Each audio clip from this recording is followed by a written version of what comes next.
triple bottom line is an accounting framework with three parts: social, environmental and financial. These three divisions are also called the 3Ps, people, planet and profit, or the three pillars of sustainability. Interest in triple bottom line accounting has been growing in both for-profit, non-profit and government sectors. Many organizations have adopted the TBL framework to evaluate their performance in a broader context. The term was coined by John Elkington in 1994. In traditional business accounting and common usage, the bottom line refers to either the profit, or loss, which is usually recorded at the very bottom line on a statement of revenue and expenses. Over the last 50 years, environmentalists and social justice advocates have struggled to bring a broader definition of bottom line into public consciousness by introducing full cost accounting. For example, if a corporation shows a monetary profit, but their asbestos mine causes thousands of deaths from asbestosis, and their copper mine pollutes a river, and the government ends up spending taxpayer money on healthcare and river cleanup, how do we perform a full societal cost-benefit analysis? The triple bottom line adds two more bottom lines: social and environmental concerns. With the ratification of the United Nations and ICLEI TBL standard for urban and community accounting in early 2007, this became the dominant approach to public sector full cost accounting. Similar union standards apply to natural capital and human capital measurement to assist in measurements required by TBL, for example the EcoBudget standard for reporting ecological footprint. The TBL seems to be fairly widespread in South African media, as found in a 1990-2008 study of worldwide national newspapers. An example of an organization seeking a triple bottom line would be a social enterprise run as a non-profit, but earning income by offering opportunities for handicapped people who have been labeled unemployable, to earn a living recycling. The organization earns a profit, which is controlled by a volunteer board, and plowed back into the community. The social benefit is the meaningful employment of disadvantaged citizens, and the reduction in the society's welfare or disability costs. The environmental benefit comes from the recycling accomplished. In the private sector, a commitment to CSR implies a commitment to transparent reporting about the business material impact for good on the environment and people. Triple bottom line is one framework for reporting this material impact. This is distinct from the more limited changes required to deal only with ecological issues. The triple bottom line has also been extended to encompass four pillars, known as the quadruple bottom line. The fourth pillar denotes a future-oriented approach. It is a long-term outlook that sets sustainable development and sustainability concerns apart from previous social, environmental, and economic considerations. According to Slapper and Hall, the challenges of putting the TBL into practice relate to the measurement of social and ecological categories, finding applicable data and determining how a project or policy contributes to sustainability. Despite this, the TBL framework enables organizations to take a longer-term perspective and thus evaluate the future consequences of decisions. Definition: Sustainable development was defined by the Brundtland Commission of the United Nations in 1987. Triple bottom line accounting expands the traditional reporting framework to take into account social and environmental performance in addition to financial performance. In 1981, ICLEI first articulated the triple bottom line in a publication called Social Audit, a management tool for cooperative working. In this work, he argued that enterprises should measure and report on social, environmental and financial performance. The phrase triple bottom line was coined by John Elkington in his 1997 book Cannibals with Forks, The Triple Bottom Line of 21st Century Business. A triple bottom line investing group advocating and publicizing these principles was founded in 1998 by Robert J. Rubinstein. For reporting their efforts, companies may demonstrate their commitment to CSR through the following: top-level involvement, policy investments, programs, signatories to voluntary standards, principles, reporting. The concept of TBL demands that a company's responsibility lies with stakeholders rather than shareholders. In this case, stakeholders refers to anyone who is influenced either directly or indirectly by the actions of the firm. According to the stakeholder theory, the business entity should be used as a vehicle for coordinating stakeholder interests, instead of maximizing shareholder profit. A growing number of financial institutions incorporate a triple bottom line approach in their work. It is at the core of the business of banks in the Global Alliance for Banking on Values, for example. Bottom lines. The triple bottom line consists of social equity, economic, and environmental factors. People, planet and profit succinctly describes the triple bottom lines and the goal of sustainability.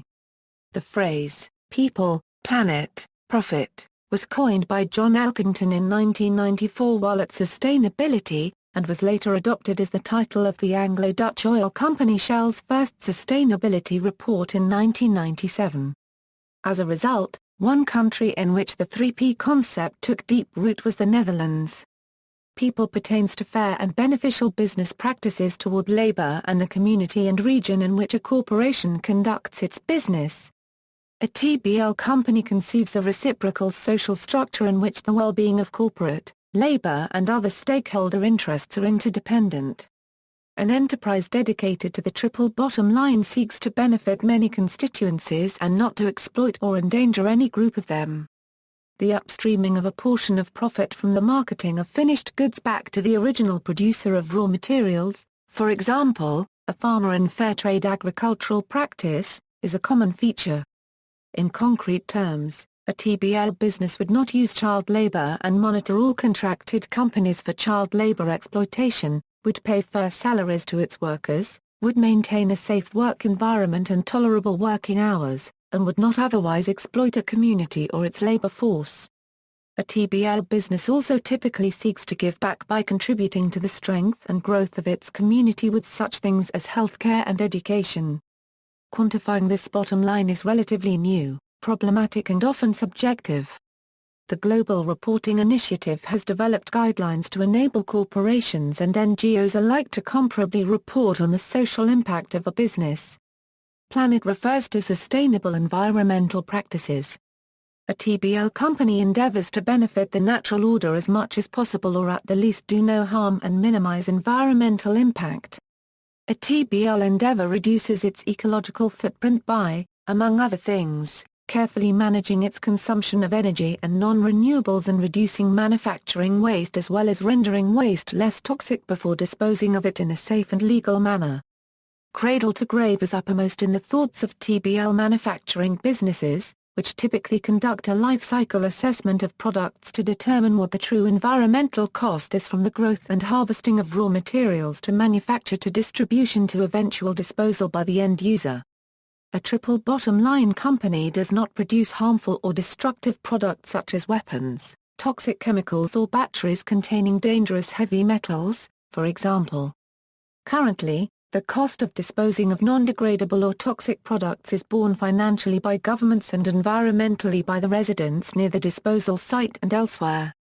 In TBL thinking, an enterprise which produces and markets a product which will create a waste problem should not be given a free ride by society. It would be more equitable for the business which manufactures and sells a problematic product to bear part of the cost of its ultimate disposal. Ecologically destructive practices, such as overfishing or other endangering depletions of resources, are avoided by TBL companies. Often environmental sustainability is the more profitable course for a business in the long run. Arguments that it costs more to be environmentally sound are often specious when the course of the business is analyzed over a period of time.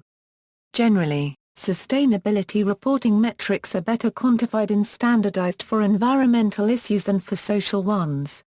A number of respected reporting institutes and registries exist, including the Global Reporting Initiative, CERES, Institute for Sustainability and others. The eco-bottom line is akin to the concept of eco-capitalism. Profit is the economic value created by the organization after deducting the cost of all inputs, including the cost of the capital tied up. It therefore differs from traditional accounting definitions of profit. In the original concept, within a sustainability framework, the profit aspect needs to be seen as the real economic benefit enjoyed by the host society. It is the real economic impact the organization has on its economic environment. This is often confused to be limited to the internal profit made by a company or organization. Therefore, an original TBL approach cannot be interpreted as simply traditional corporate accounting profit plus social and environmental impacts unless the profits of other entities are included as a social benefit. Subsequent development, following the initial publication of the triple bottom line concept, students and practitioners have sought greater detail in how pillars can be evaluated. The people concept, for example, can be viewed in three dimensions: the organization needs, the personal needs, and the community issues associated with supplying future people into the business. Equally, profit is a function of both a healthy sales stream, which needs a high focus on customer service, coupled with the adoption of a strategy to develop new customers to replace those that die away. And plant can be divided into a multitude of subdivisions, although reduce, reuse and recycle is a succinct way of steering though.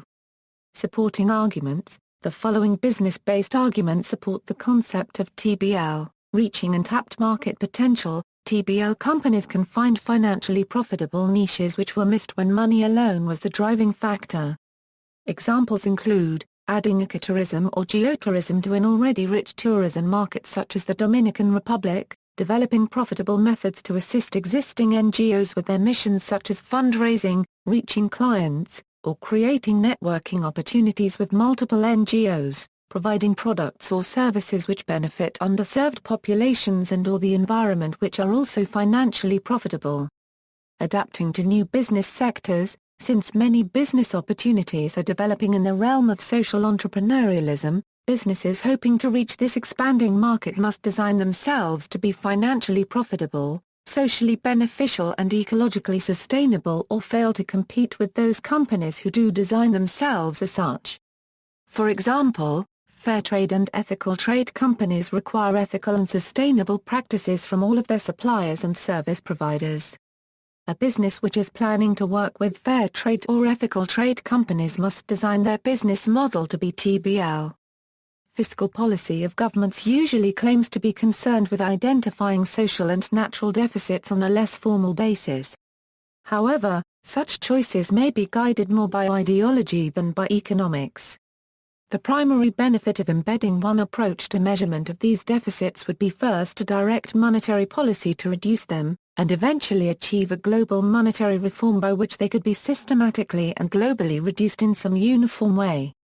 The argument is that the Earth's carrying capacity is at risk, and that in order to avoid catastrophic breakdown of climate or ecosystems, there is need for comprehensive reform of global financial institutions similar in scale to what was undertaken at Bretton Woods in 1944. Marilyn Waring has been a major proponent of this reform. With the emergence of an externally consistent green economics and agreement on definitions of potentially contentious terms such as full cost accounting, natural capital and social capital, the prospect of formal metrics for ecological and social loss or risk has grown less remote through the 1990s. In the United Kingdom in particular, the London Health Observatory has undertaken a formal programme to address social deficits via a fuller understanding of what social capital is, how it functions in a real community, and how losses of it tend to require both financial capital and significant political and social attention from volunteers and professionals to help resolve. The data they rely on is extensive, building on decades of statistics of the Greater London Council since World War II. Similar studies have been undertaken in North America. Studies of the value of Earth have tried to determine what might constitute an ecological or natural life deficit. The Kyoto Protocol relies on some measures of this sort, and actually relies on some value of life calculations that, among other things, are explicit about the ratio of the price of a human life between developed and developing nations. While the motive of this number was to simply assign responsibility for a cleanup, such stark honesty opens not just an economic but political door to some kind of negotiation, presumably to reduce that ratio in time to something seen as more equitable. As it is, people in developed nations can be said to benefit 15 times more from ecological devastation than in developing nations, in pure financial terms. According to the IPCC, they are thus obliged to pay 15 times more per life to avoid a loss of each such life to climate change. The Kyoto Protocol seeks to implement exactly this formula, and is therefore sometimes cited as a first step towards getting nations to accept formal liability for damage inflicted on ecosystems shared globally. Advocacy for triple bottom line reforms is common in Green parties. Some of the measures undertaken in the European Union towards the euro currency integration standardize the reporting of ecological and social losses in such a way as to seem to endorse in principle the notion of unified accounts, or unit of account, for these deficits. Criticism: while many people agree with the importance of good social conditions and preservation of the environment, there are also many who disagree with the triple bottom line as the way to enhance these conditions. The main arguments against it are summarized below. Reductive method: in the triple bottom line, because it is a corporate-oriented approach, the social euro, that is, the way in which humans live and relate to each other, and the environmental euro is treated as secondary. The economic as a domain is given an independent status which is ideologically assumed rather than analytically argued. In the most problematic versions, the economic is elevated to the master category and defined in terms that assume the dominance of a singular, historically specific, economic configuration, a Euro-modern globalizing capitalism. Concurrently, the environment comes to be treated as an externality or background feature, an externality that tends not to have the human dimension built into its definition. Thus, in many writings, even in those critical of the triple bottom line approach, the social becomes a congeries of miscellaneous considerations left over from the other two prime categories. Alternative approaches, such as circles of sustainability, that treat the economic as a social domain, alongside and in relation to the ecological, the political and the cultural, are now being considered as more appropriate for understanding institutions, cities and regions. Inertia: the difficulty of achieving global agreement on simultaneous policy may render such measures at best advisory, and thus unenforceable. For example, people may be unwilling to undergo a depression or even sustained recession to replenish lost ecosystems. Application: according to Fred Robbins, the challenge of TBL, a responsibility to whom? One of the major weaknesses of the TBL framework is its ability to be applied in a monetary-based economic system. Because there is no single way in monetary terms to measure the benefits to the society and environment as there is with profit, it does not allow for businesses to sum across all three bottom lines. In this regard, it makes it difficult for businesses to recognize the benefits of using TBL for the company itself. Equating ecology with environmental TBL is seen to be undermining ecological sustainability by equating ecological with environmental priorities, where in reality both economic and social viability is dependent on environmental well-being. The left sees the root of the issue of environmental degradation to be in the logic of consumerism inherent within the capitalist mode of production. Therefore, adopting ethical business strategy to address the issue will fail, as it is still subject to the overarching exploitative logic of capitalism. Further, TBL is viewed as an attempt by otherwise exploitative corporations to avoid legislation and taxation and generate a fictitious people-friendly and eco-friendly image for PR purposes. Fragmenting the social, the concept of a triple bottom line, while initially attractive, seems to ignore the reality that if one is not adding value to society, it is subtracting value. So creating a third bottom line for the environment often can lead organizations to fragment the societal bottom line. Legislation permitting corporations to adopt a triple bottom line is under consideration in some jurisdictions, including Minnesota and Oregon. Some businesses have voluntarily adopted a triple bottom line as part of their articles of incorporation or bylaws, and some have advocated for state laws creating a sustainable corporation that would grant triple bottom line businesses benefits such as tax breaks. The triple bottom line was adopted as a part of the state sustainability strategy, and accepted by the government of Western Australia, but its status was increasingly marginalised by subsequent premiers Alan Carpenter and Colin Barnett and is in doubt. See also. References: John Elkington. Cannibals with Forks, The Triple Bottom Line of 21st Century Business. Capstone, Oxford. Surrey, Andy. James, Paul. Accounting for Sustainability, combining qualitative and quantitative research in developing a Euro Indicators, a Euro unregistered trademark of sustainability. International Journal of Social Research Methodology 13, 41 a Euro 53 doi, 10.1080/13645570902864145 Notes. Further reading, Social Audit, a Management Tool for Cooperative Working 1981 by ICLEI Local Livelihoods Publications, The Gaia Atlas of Green Economics, paperback, by Paul Hines, Anchor Books, Harvard Business Review on Corporate Responsibility by Harvard Business School Press, The Soul of a Business, Managing for Profit and the Common Good by Tom Chappell, Capitalism at the Crossroads, The Unlimited Business Opportunities in Solving the World's Most Difficult Problems by Professor Stuart L. Hart, The Triple Bottom Line, How Today's Best-Run Companies Are Achieving Economic, Social and Environmental Success, a Euro, and How You Can Too by Andrew W. Savitz and Carl Weber, The Sustainability Advantage, 7 Business Case Benefits of a Triple Bottom Line by Bob Willard. New Society Publishers, ISBN 978-86571-451-9, SUR Framework for a Sustainable Economy by Marilyn Waite, Journal of Management and Sustainability, external links, explainer, what is the triple bottom line? The Conversation, the Triple Bottom Line, what is it and how does it work? Indiana Business Review, Balancing Act, a Triple Bottom Line Analysis of the Australian Economy, Citizens for Corporate Redesign, Triple Pundit, blog on Triple Bottom Line, Corporate Responsibility, TBL Accounting Without Boundaries, Australian Corporate and Government Experiences.